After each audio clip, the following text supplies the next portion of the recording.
The prostate is a walnut-sized gland in men that wraps around the urethra at the base of the bladder. Cancer of the prostate is one of the most common types of cancer in men.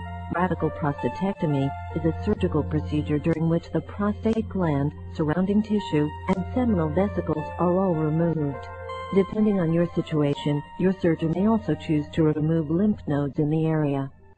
Before the procedure, an intravenous line will be started, and you may be given antibiotics to decrease your chance of infection. A radical prostatectomy may be done under general, spinal, or epidural anesthesia.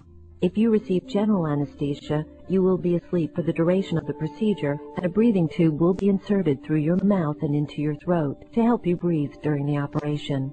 If you receive spinal or epidural anesthesia, you will not need a breathing tube and will remain awake but sedated during the procedure.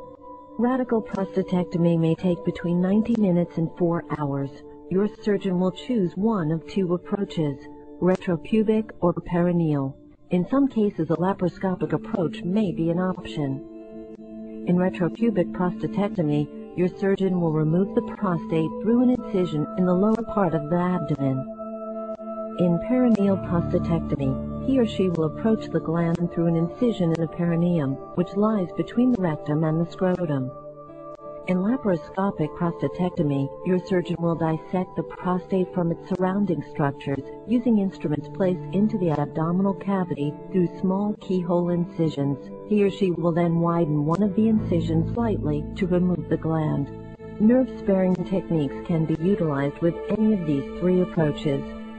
Whichever approach is used, your surgeon will carefully inspect the area around the prostate before actually removing the prostate, part of the urethra, surrounding tissue, seminal vesicles, and possibly some lymph nodes in the area. He or she will then surgically reconnect the free ends of the urethra so urine can pass through. A catheter will be put into your bladder to keep it draining. Your bladder may be flushed intermittently with a sterile solution to wash out accumulated blood and clots.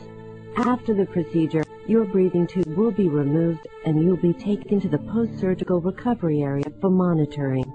You may continue to receive antibiotics through your intravenous line, and you will be given pain medication as needed.